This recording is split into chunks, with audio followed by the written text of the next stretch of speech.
Nothing can be more frustrating when you sit down to watch one of your favorite programs on ESPN Unlimited. and you run into issues streaming it. Well, in today's tech video, I'm going to show you how to fix ESPN Unlimited app if it isn't working. on your sharp, smart TV.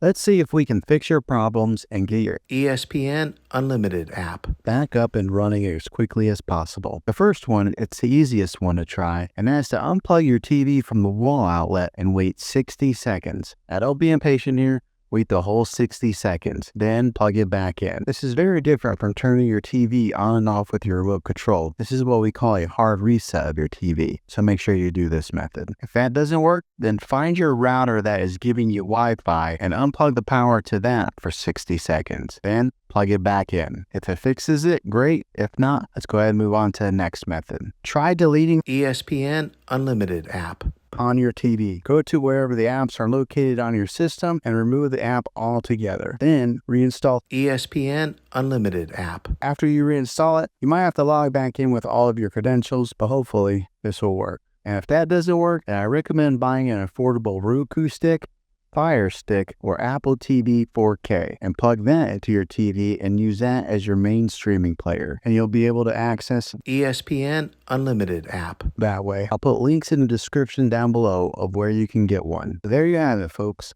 If this video was helpful, go ahead and click a thumbs up on it. Go ahead and subscribe to my channel. I make tech videos all the time, and I would love to have you back in the next one. Take care.